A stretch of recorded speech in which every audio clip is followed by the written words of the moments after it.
Bonjour et bienvenue à notre balado Impôts Experts, vos impôts à votre façon. Mon nom est Ida Celli, votre animatrice aujourd'hui, et avec moi, j'ai mon collègue Jerry Vitoratos. Bonjour Jerry, comment ça va?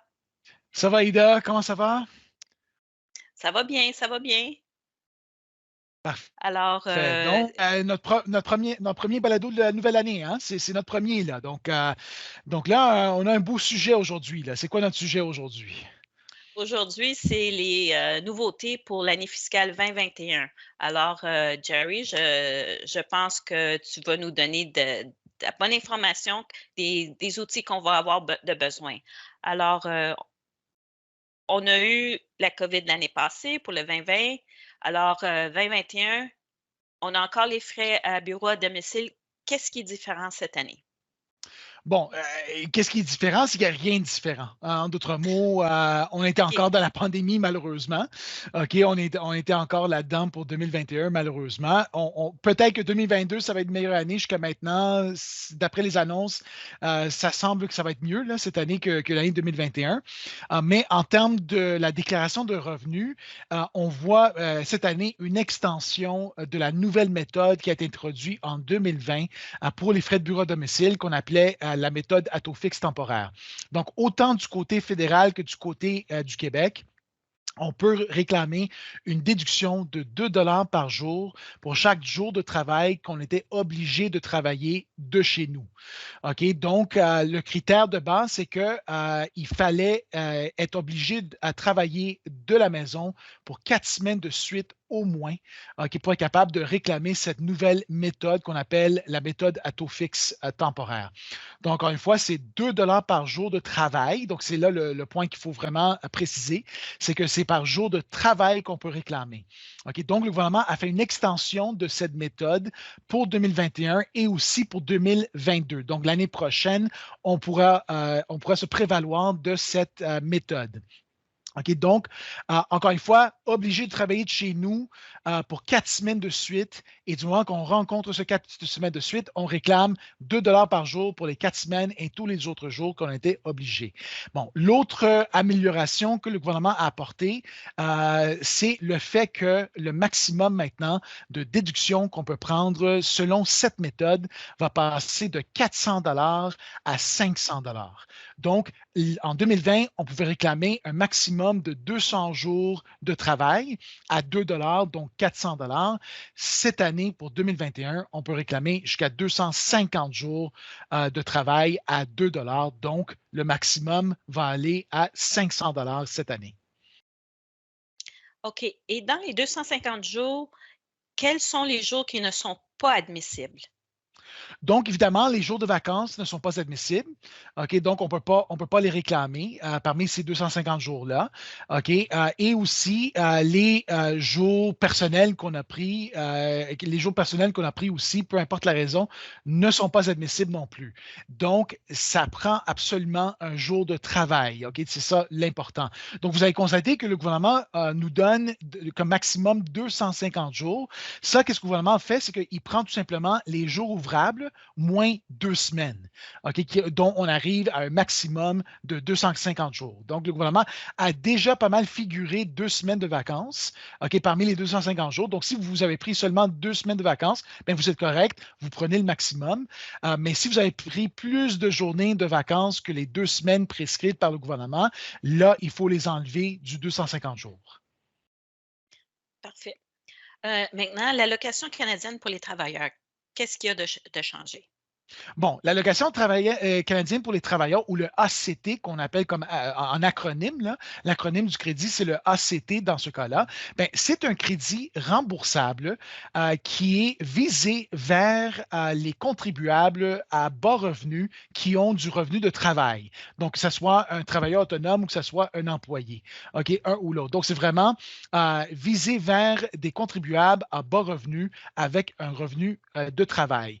Donc, la l'amélioration ou la bonification que le gouvernement a apportée, il y en a 2 cette année sur ce crédit. Puis sachez aussi que, je le mentionne encore une fois, que le crédit est remboursable, qui veut dire que même si vous n'êtes pas imposable du côté fédéral, vous allez quand même réclamer le crédit comme remboursement, OK, sur votre déclaration de revenus. Donc, les bonifications sont 2. Premièrement, le gouvernement a augmenté les seuils d'admissibilité pour ce crédit de 10 000 $. Donc, par exemple, si j'étais tout seul et je gagnais jusqu'à un montant de 13 000 $ de revenus, là, le crédit commençait à se réduire à partir de chaque dollar que je gagnais qui dépassait le seuil de 13 000. Donc, il y a une réduction progressive du crédit du moment qu'on dépasse certains seuils. Et le gouvernement, comme je le mentionne, ont augmenté ces seuils-là de façon significative. Donc, ils l'ont augmenté de 10 000 grosso modo. Donc, encore une fois, personne seule, quand je gagnais 13 000 et plus en 2020, là, je voyais mon crédit se réduire pour chaque dollar que je dépassais le seuil de 13 000. Cette année, ça va passer à presque 23 000, ce seuil-là. Donc, déjà, si je gagne un crédit maximum entre 13 et 23, là, je vais gagner déjà le maximum. OK, bon, pour les familles ou les familles monoparentales et les familles, donc les couples, dans ce cas-là, les seuils sont aussi augmentés de 10 000 $ grosso modo. Donc, en 2020, le seuil était de 10 à 17 000 $. Donc, quand le couple ou la famille monoparentale, le revenu dépassait le seuil de 17 000, le crédit se réduisait. Là, ça commence à se réduire à 26 000 $ cette année. 26 000 et des poussières. Donc, les clients qui étaient déjà admissibles sous les anciennes règles vont voir le crédit augmenter, alors que les contribuables qui n'étaient pas admissibles, là, on va avoir plus de contribuables qui vont devenir admissibles. Donc, ça, c'est une des bonifications. L'autre bonification, c'est le concept que le gouvernement introduit qu'on appelle l'exemption pour le second titulaire.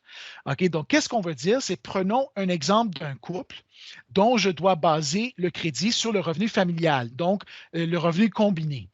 Là, l'exemption pour le second titulaire donne l'option, dans ce cas-là, donne l'option d'exclure jusqu'à 14 000 de revenus pour les fins du calcul de ce crédit pour le conjoint avec le moindre revenu. Donc, pour ces seuils-là, là, on va tomber, il va y avoir plus de couples qui vont tomber en dessous de ces seuils que j'ai mentionnés auparavant d'admissibilité à cause du fait que maintenant, on peut exclure jusqu'à 14 000 de revenus pour le conjoint avec le moindre revenu pour les fins de ce calcul. Très bien. Maintenant, qu'arrive-t-il avec le remboursement des prestations de la COVID? Bon, donc pour les remboursements, qu'est-ce qui arrive? Et puis ça, c'est arrivé très souvent en 2020, particulièrement pour les contribuables qui recevaient la PCU dans ce cas-là, OK, particulièrement parce que les règles de la PCU, là, prestation canadienne, donc pour la PCU, c'était pas clair, là, en d'autres mots, pour ces contribuables-là. Il y avait beaucoup de contribuables qui ont été surpayés. Donc, le gouvernement est revenu un an après pour certains de ces clients-là pour leur demander un remboursement du montant qui a été surpayé pour ces contribuables. Bon, qu'est-ce qui arrivait dans ces cas-là? C'est que beaucoup de ces contribuables-là remboursaient le surpayé l'année suivante, donc en 2021, dans cet exemple. Malheureusement, d'après la loi de l'impôt sur le revenu, le montant qu'on rembourse, il faut le reconnaître l'année qu'on a effectué le remboursement, qui veut dire que j'avais le revenu à déclarer en 2020, mais je reconnais seulement le remboursement que j'ai fait en 2021. Donc, je ne pouvais pas matcher le remboursement avec le revenu pour annuler le revenu sur ma déclaration de revenus. Donc, le gouvernement, qu'est-ce qu'ils ont fait pour alléger cette inéquité, puis qui est vraiment, ce n'est pas équitable dans ce cas-là, c'est de donner le choix aux contribuables de reconnaître le remboursement dans l'année où la prestation a été reçue, au lieu de l'année que le client a remboursé cette prestation. Donc, on pourrait maintenant matcher le remboursement avec le revenu et annuler le revenu sur la déclaration de revenus. D'accord. Et maintenant, qu'arrive-t-il avec la bonification du crédit pour les fournitures scolaires? Bon, donc, là, on parle d'un crédit existant que le gouvernement a fait des bonifications. Donc, là, on parle du crédit d'impôt pour fourniture scolaire d'éducateurs admissibles. Bon, honnêtement, là, j'aurais C'est pensé, beaucoup. tu sais, on voit, oui, c'est beaucoup, là. Tu sais, on voit déjà, on l'a vu avec l'ACT, là, que le gouvernement introduit des beaux termes dont on peut mettre des acronymes. Il me semblait que le département de marketing de l'ARC aurait pu faire ça avec ce crédit-là. Mais bon, on peut pas, on doit travailler avec. Donc, le crédit d'impôt pour les fournitures scolaires d'éducateurs admissibles, OK, je l'ai fait. C'est quoi? C'est un crédit remboursable, encore une fois. Donc, quand on dit remboursable, on va dire même si on n'est pas imposable, on se rembourse ce crédit-là quand même. OK? C'est le fait que si vous êtes un éducateur, ce que le gouvernement appelle un éducateur admissible, donc un travailleur dans une école, OK, qui était obligé de payer ou de rembourser ou de payer des fournitures de sa poche ou de vos poches qui sont utilisées dans un milieu scolaire, bien, vous pouvez réclamer un crédit remboursable sur ces frais. Donc, les frais, on pouvait réclamer des fournitures jusqu'à un maximum de 1 000 et le crédit d'impôt, c'était 15 des frais admissibles. Donc, le maximum du crédit qu'on pouvait réclamer, c'était 150 sur des fournitures de 1 000 Puis n'oubliez pas que le 1 000, ce n'est pas un montant forfaitaire, c'est un maximum. OK? Donc, si vous avez dépensé moins de 1 000, c'est le montant que vous avez réellement dépensé que vous réclamez pour les fins de ce crédit. Bon, première bonification, le gouvernement augmente le taux du crédit de 15 à 25 Donc, mon maximum, si j'arrive au maximum de 1 000 de fourniture, mon maximum va passer de 150 à 250 OK? Donc, ça c'est la première bonification. Deuxième bonification, c'est le retrait de l'exigence que les fournitures soient utilisées dans un milieu scolaire. OK? Donc, auparavant, en 2020 et avant, les fournitures que vous avez dépensées pour étaient obligées l'obligation, c'était que les fournitures étaient utilisées dans un milieu scolaire. Maintenant, avec la réalité de la COVID, puis on sait que beaucoup d'enseignants étaient obligés de donner les cours en ligne, bien, le gouvernement enlève cette exigence que les fournitures soient utilisées dans un milieu scolaire. Bon, à cause de cette élimination de cette exigence-là, le gouvernement a aussi augmenté les types de fournitures qu'on peut réclamer. Donc, ils ont élargi la définition des fournitures admissibles. Et là, on inclut maintenant, et le reflet est là, sur les cours en ligne. Le gouvernement va augmenter, va faire une extension de la définition pour inclure maintenant des périphériques qu'on utilise pour les cours en ligne. Donc, par exemple, une caméra, des casquettes d'écouteurs, des microphones, un ordinateur portatif, une tablette, etc. Tous ces périphériques-là, maintenant, sont admissibles comme fourniture admissible pour le crédit. Mais sachez que, par exemple, pour l'ordinateur ou la tablette, on a un prérequis additionnel que ces périphériques-là n'ont pas été offerts par l'école. OK? Donc, s'ils n'ont pas été offerts, puis l'éducateur était obligé de s'acheter ces périphériques-là, on peut maintenant les utiliser pour le crédit. C'est quand même très bien pour les professeurs. Oui, absolument. Puis c'est bien que le gouvernement reflète maintenant la réalité des cours en ligne. OK, c'est vraiment ça. Parce que, donc moi, je vous dirais, le gros des bonifications, c'est vraiment l'élimination de l'exigence que ça soit utilisé dans un milieu scolaire. Ça, c'est gros parce que maintenant, il y a beaucoup plus de fournitures qui deviennent admissibles maintenant, particulièrement les fournitures reliées aux cours en ligne. Parfait. Maintenant, les prochains crédits s'appliquent vraiment aux résidents du Québec, ceux qui font une déclaration pour le Québec. Alors, les prestations exceptionnelles pour le coût de la vie, c'est quoi?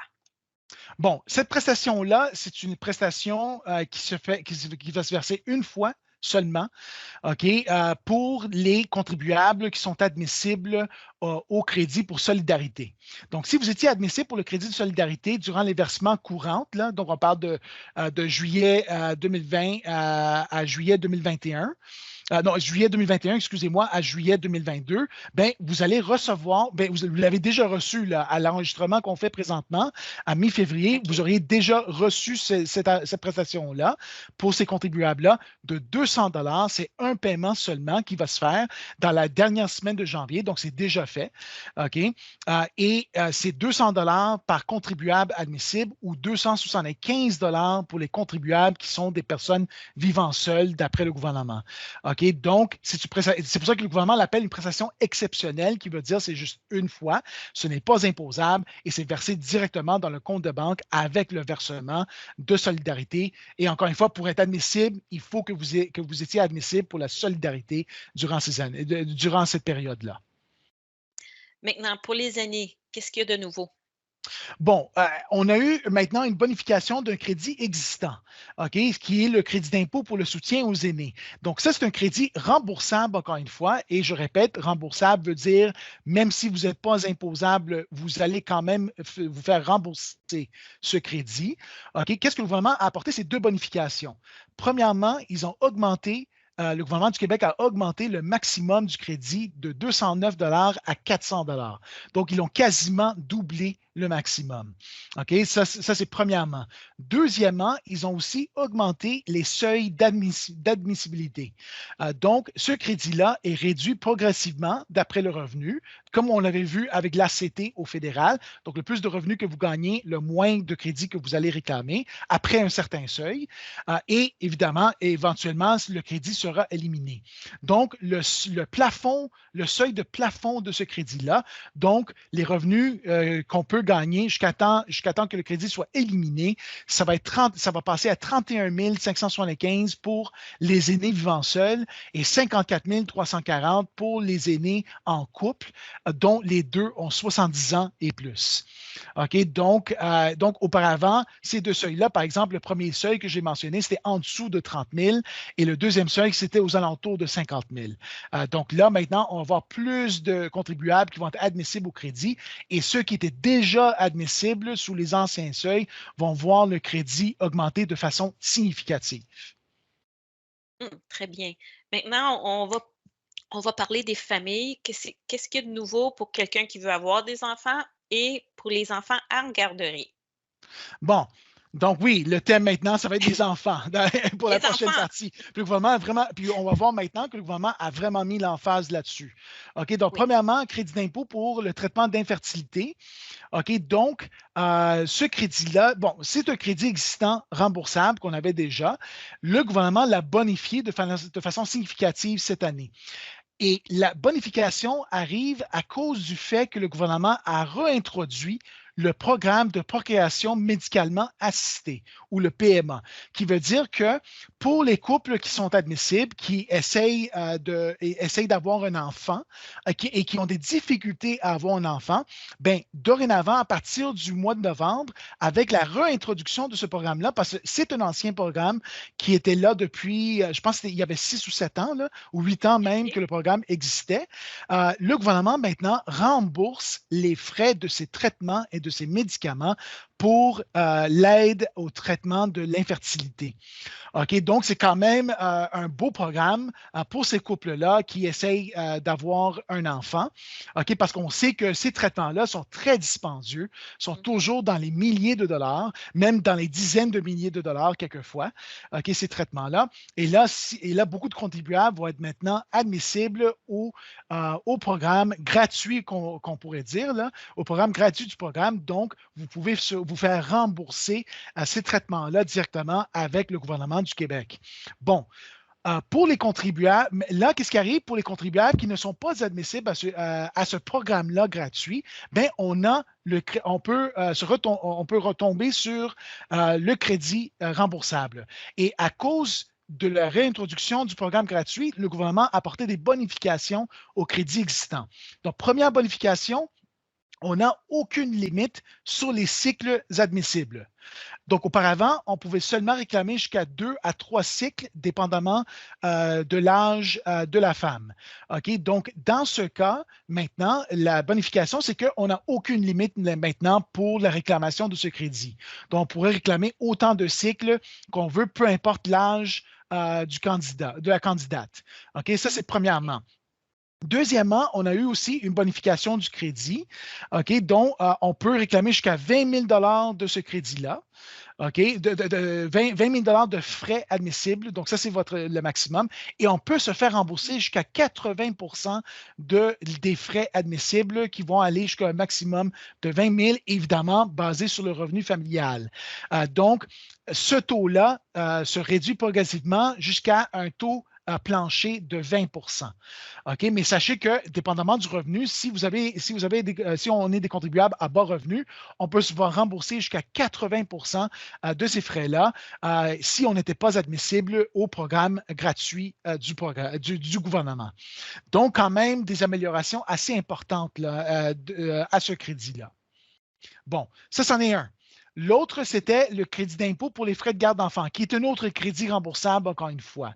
Donc, la bonification dans ce cas-là, c'est pour les contribuables qui ont reçu des prestations des programmes reliés à la COVID. Donc, PCU, PCRE, etc., assurance emploi, etc., etc., etc. Donc, si exemple, vous n'étiez pas capable de revenir dans le marché du travail ou de revenir à votre emploi à cause de la COVID et pour toute l'année, vous avez seulement reçu ces prestations-là.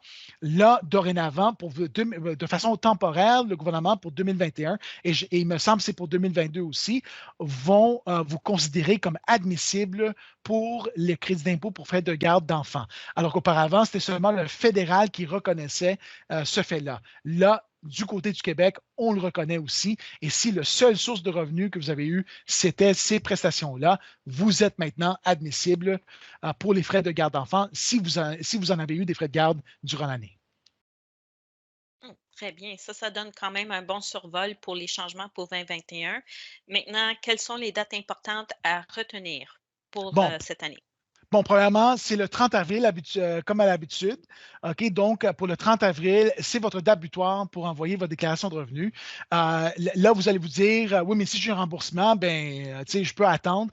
D'une façon, oui, vous pouvez attendre, mais sachez que si vous avez des prestations à recevoir à cause de votre déclaration de revenus, donc par exemple, prestations canadiennes pour les enfants, par exemple TPS ou Solidarité, etc., etc., ces prestations-là sont basées sur le fait que vous avez produit une déclaration de revenus. Si vous produisez de façon tardive, bien, vous allez avoir un délai à recevoir ces prestations-là. Donc, n'attendez pas à produire votre déclaration de revenus, envoyez-le immédiatement. Si vous avez un montant dû, bien, n'attendez pas parce que là, vous aurez des pénalités qui vont vous être chargées sur votre montant dû. C'est 5 la minute que vous êtes en retard. Le gouvernement va vous charger 5 de plus sur votre montant dû et 1 pour chaque mois que vous n'avez pas envoyé votre déclaration de revenus. Et on ne compte même pas les intérêts sur votre solde dû, qui sont additionnels en plus. OK, bon, à cause du fait que cette année, le 30 avril tombe dans la fin de semaine. Là, on a une extension de la date butoir au 2 mai qui serait le lundi. Donc, lundi à minuit, 2 mai, c'est votre date butoir pour envoyer votre déclaration de revenus. Parfait. Maintenant, quelqu'un qui veut faire des contributions à un REER, quelle est la date limite? Bon, la date limite, c'est le 1er mars. C'est toujours les 60 premiers jours de l'année. Ce n'est pas les 2 premiers mois. C'est les 60 premiers jours de l'année qui incluent le 1er mars. Donc, vous avez jusqu'au 1er mars à minuit pour effectuer votre contribution. OK? Donc, n'attendez pas. Là, on a juste 2 semaines à l'enregistrement de ce balado. On a juste 2 semaines pour envoyer notre déclaration de revenus.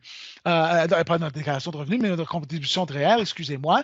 Donc, n'attendez pas. N'oubliez pas que les contributions des 60 premiers jours vont compter. Vous pouvez les utiliser comme déduction pour l'année 2021. Donc, n'attendez pas si vous avez les fonds pour le faire. Allez-y, effectuez votre contribution maintenant. Et où peuvent-ils trouver leur maximum qui ont le droit de cotiser à un REER? Donc, le maximum, on le retrouve à deux emplacements. Premièrement, au portail Mon compte de l'ARC. Donc, vous allez en ligne, là, vous allez vous inscrire là-dedans et vous avez votre montant admissible de REER. Sinon, vous allez dans votre avis de cotisation. OK? Et sur votre avis de cotisation, vous allez avoir la mention là-dedans aussi de votre montant admissible. Donc, la raison pour laquelle je mentionne maintenant mon compte en premier, parce que c'est plus facile d'aller en ligne que d'aller chercher maintenant dans vos documents si vous avez votre avis de cotisation. OK? Je sais que plusieurs personnes, malheureusement, ne gardent pas leur copie d'avis de cotisation. C'est malheureux, mais au moins, vous avez une copie de ces avis-là dans votre portail Mon compte. Et en plus, dans le portail, ça vous le dit immédiatement. Quand vous rentrez dans votre portail, ça vous le dit. Donc, allez consulter votre limite et contribuer le plus tôt possible. OK. Et si je ne me trompe pas, c'est à partir du 21 février qu'on puisse envoyer nos déclarations 2021 par ImpoNet, n'est-ce Oui, pas? oui, absolument. Donc, c'est la journée que les deux paliers du gouvernement vont ouvrir leurs portes en termes de la transmission électronique. Vous pouvez, entre-temps, produire votre déclaration de revenus avec Impôt Expert. Donc, la version que vous avez en main, c'est déjà certifié, mais certifié papier. Mais sachez qu'en termes de la transmission électronique, c'est le gouvernement qui va ouvrir leurs portes la semaine prochaine. Donc, le 21 février, c'est quand les portes vont s'ouvrir et vous allez être capable de transmettre vos déclarations de revenus. Parfait. Alors ça fait un survol pour l'année fiscale 2021. Ça conclut notre balado d'aujourd'hui. Merci beaucoup, Jerry, et on se voit la prochaine fois. Oui, absolument. Merci. Puis sachez que tout le contenu qu'on a parlé dans ce balado-là se retrouve dans notre blog, sur notre site web à impoexpert.ca. Donc, quand vous allez à impoexpert.ca, OK, vous avez l'onglet Conseils et outils.